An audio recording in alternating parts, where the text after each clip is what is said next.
김제시의회가 김제시의 두 번째 추가 경정 예산안 심사를 진행하고 있습니다. 시의회에선 우려를 넘어 심지어 법을 어기고 있다는 지적까지 나와 논란이 되고 있습니다. LG 헬로비전 전북방송은 부적절한 행정 실태에 대해 기획 보도하고 있습니다.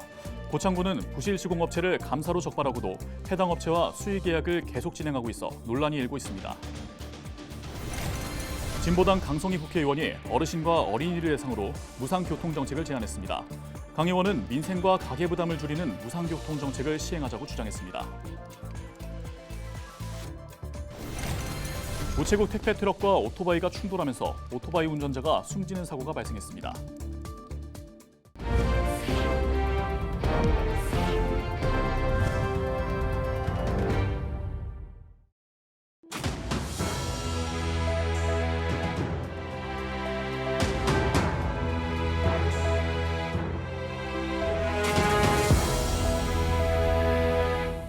시청자 여러분 안녕하십니까? 헬로티비 전북뉴스입니다. 김제시의회가 김제시로부터 내년도 주요 업무 추진 계획을 보고받고 있다는 소식 전해드렸는데요. 이번 회기에서는 김제시의 두 번째 추가 경정 예산안 심사도 진행되고 있습니다. 시의회에선 우려를 넘어 심지어 법을 어기고 있다는 지적까지 나와 논란이 커질 것으로 보입니다. 정명기 기자입니다. 임호선 국회의원실을 통해 입수한 행정안전부 보고서입니다. 정부가 지난해 전국 지자체에 지급한 지방소멸대응기금 집행 현황이 정리됐습니다. 6월 말 기준 김제시 집행률은 고작 4%대입니다. 창의학습 커뮤니티센터를 진다고 해가지고 건립을 한다고 거기에도 지방소멸대응기금 10억 원을 갖다가 한다고 해요. 그 사업이 무산이 되고 백지화를 시킨다고 해요. 우리 시에서는. 이렇게 앞을 못 내다보고 뭔가 사업을 추진합니다. 솔직히. 60억에 10억이면 6분의 1이 지금 집행을 못한 거예요. 그죠 실장님? 네, 그렇습니다. 네. 정부가 지역 인구 감소 대책으로 배분한 기금인데 제대로 쓰일지 우려의 목소리가 잇따랐습니다. 기획감사실에서 인구정책이라고 하는 비전을 항상 제시를 하는데 실질적인 건 단 하나도 없다. 세부적인 예산이랄지 사업이 중점 발굴이 전혀 없다라는 것이에요. 앞서 김제시는 2차 추경 예산으로 188억 원을 편성해 시의회에 제출했습니다. 이에 대한 심사도 이뤄지고 있는 가운데 전북 특별자치도 출범을 기념하는 전야제 예산 문제가 도마에 오르기도 했습니다. 특별자치도 출범이 내년이고 행사도 내년인데 올해 추경 예산에 4천만 원을 편성한 겁니다. 제가 예산직을 잘못 본 줄 알고 몇 번을 확인을 했어요. 네. 이는 명백한 지방재정법에 회계법에 위반되는 회계연도 독립 그리고 예산 총계주의 원칙에 위배되는 그런 예산들이에요. 강력하게 이건 안 된다고 말씀드렸고 우리 실장님한테 대안까지도 제시를 해줬어요. 우리 의회를 뭐 실험하는 것입니까? 24년도 예산부터 편성되지 않도록 주문을 드리겠습니다. 네, 잘하겠습니다. 이번 임시회에 이어 다음 달부터는 행정사무감사와 내년도 예산안에 대한 심사까지 굵직한 검증 절차가 잇따를 예정. 시의회가 어느 정도 수위로 시정을 견제할지 관심이 모아지고 있습니다.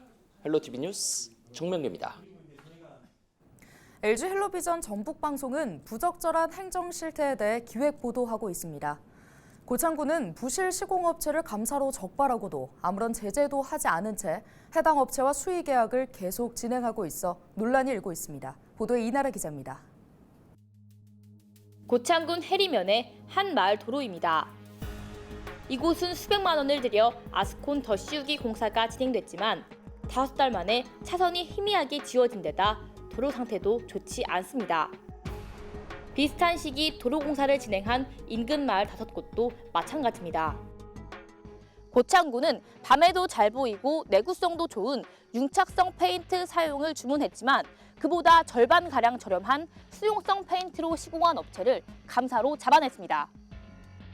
부적절한 페인트가 사용됐다는 지적에 대해 해당 업체는 실수였다고 해명했습니다.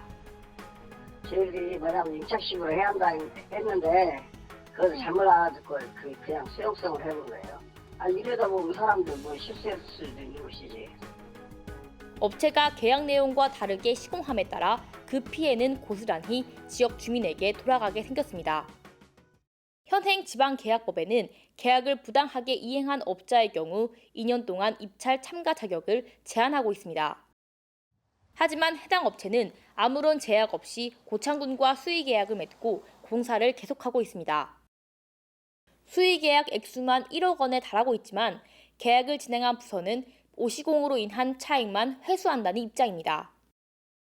저희는 감사하는 부서가 아니잖아요. 그 업체에 대해서 제재를 한다든가 하는 부분은 저희가 할 수 있는 게 아니라고요, 면에서. 감사팀은 뒤늦게 적발한 업체 제재 여부를 검토해보겠다고 밝혔습니다. 저희가 그 해리면에 공고를 해주거든요. 그러면은 이제 그쪽에서 이제 처리 결과를 2개월 내에 저희한테 다시 보내게 돼 있어서 그런 부분은 그쪽 이제 들어오는 자료로 한번 판단을 해봐야 될 것 같습니다. 부실 공사가 적발됐지만 인지조차 하지 못하는 실무부서. 부실 공사 재발을 막기 위해 제정된 법은 헛구호에 그치고 있습니다. 헬로티비 뉴스 이나라입니다. 진보당 강성희 국회의원이 어르신과 어린이를 대상으로 무상 교통 정책을 제안했습니다. 강성희 의원은 20일 전북도의회에서 기자회견을 열고 대중교통 요금을 전액 또는 일부 지원하는 지방자치단체가 늘고 있다. 전북 지역에서도 민생과 가계 부담을 줄이는 무상 교통 정책을 시행하자고 주장했습니다. 전주 지역의 경우 노인 10만여 명이 무제한으로 버스를 타면 필요한 예산은 109억 원으로 분석됐습니다. 또 지역 중고생 4만여 명이 하루 2번씩 한 달에 20일 버스를 이용하면 41억 원이 소요되는 것으로 파악됐습니다. 우체국 택배 트럭과 오토바이가 충돌하면서 오토바이 운전자가 숨지는 사고가 발생했습니다. 20일 오전 9시 30분쯤 순창군 적성면 한 도로에서 오토바이와 우체국 택배 트럭이 부딪혔습니다. 이 사고로 오토바이 운전자 60대 A씨가 머리 등을 크게 다쳐 병원으로 옮겨졌으나 끝내 숨졌습니다. 경찰은 굽은 길을 지나던 오토바이와 트럭 운전자가 서로를 보지 못해 사고가 난 것으로 보고 정확한 경위를 조사하고 있습니다.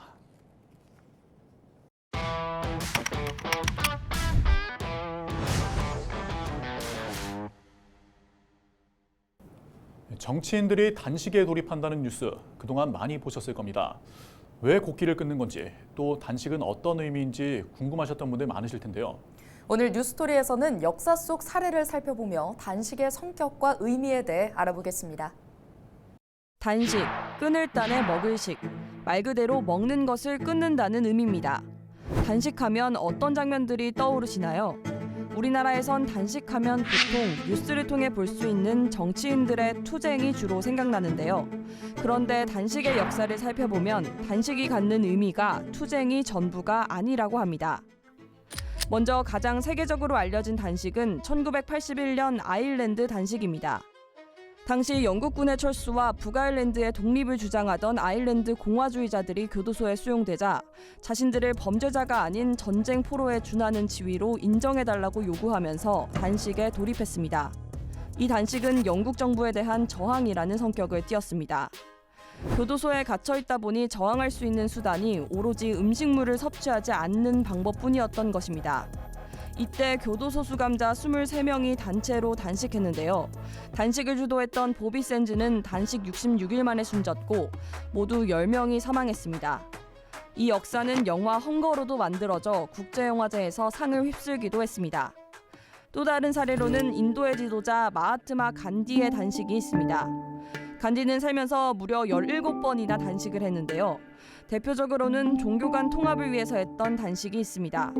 1920년대 인도에서 힌두교도와 무슬림 간의 대립이 극심해지고 수많은 희생자가 발생하자 간디는 자신의 잘못이라며 21일간 단식을 했습니다. 이 단식은 참회와 자기 반성의 성격을 지녔습니다. 지금까지 내 아이의 신념은 힌두 무슬림을 단합시키는 거였는데 그런 나의 어떤 요구나 지도가 하나도 효과를 발휘하지 못하고 있다는 것에 대해서 속죄한다. 자기 정화, 자기 반성 이런 것들의 계기로 단식을 선언하고 그것을 실천합니다.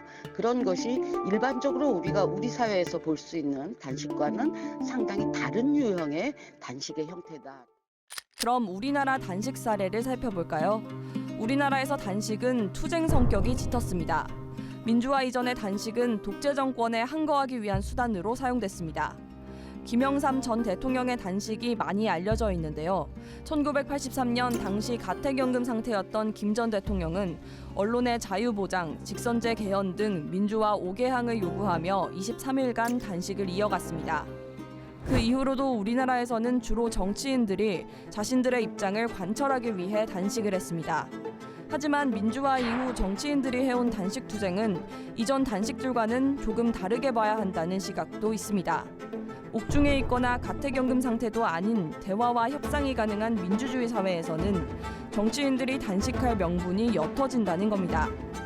아무리 지금 미국이 서로 당파주의로 서로 싸우고 있더라도 마지막에 어찌됐든 협상을 하거든요. 근데 우리는 그 협상이라는 것을 아직도 미숙한 거예요. 협상하면 야합이다 라고 몰아붙여요. 그럼에 따라 아직도 90의 유물인 단식 무엇인가를 하려는 그런 행위가 정치행위가 나타나고 있는데, 이렇게 국내와 해외의 단식 사례를 알아봤는데요. 여기서 잠깐 우리나라에만 있는 독특한 투쟁 수단도 있습니다. 바로 삭발 문화인데요. 수많은 정치인이 결의를 보여주기 위해 삭발을 감행했습니다. 하지만 서양 정치권에서 삭발을 하는 문화는 찾아보기 어렵습니다. 2019년 당시 야당 대표였던 황교안 자유한국당 대표가 삭발을 하자 영국 BBC는 왜 한국 정치인들은 삭발을 하나라는 보도를 하기도 했습니다.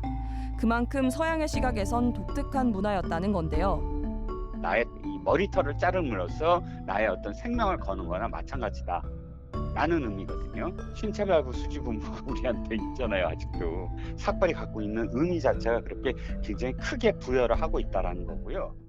저항하거나 혹은 참여하기 위해 인간이 자신의 생존 욕구를 거스르며 음식을 끊는 단식부터 한국의 독특한 정치 행위인 삭발까지 역사에 담긴 그 비장한 면모들을 살펴봤습니다.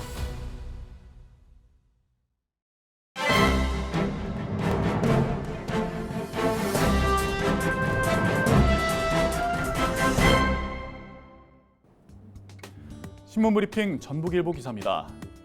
호남 몫으로 분류됐던 더불어민주당 새 지명직 최고위원회 충청권 인사가 유력한 가운데 다음 달 초에 구성될 예결소위 배정에 귀추가 주목된다고 합니다.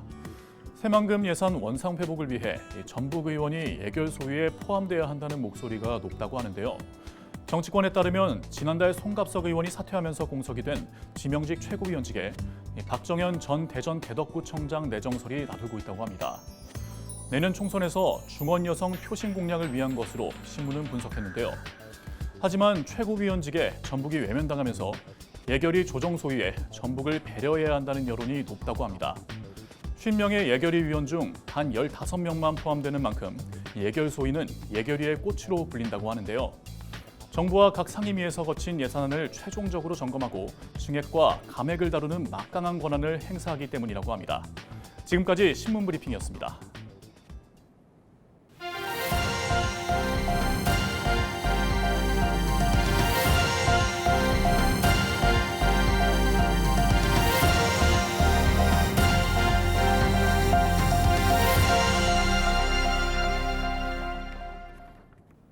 새만금 개발청은 연말까지 민간 투자 10조 원 유치를 목표로 투자 유치 활동을 펼치겠다고 밝혔습니다. 새만금 개발청은 윤석열 정부 출범 이후 새만금 산업단지에 LG화학과 LS그룹 등 6조 6천억 원 규모의 기업 투자를 유치했다고 밝혔습니다.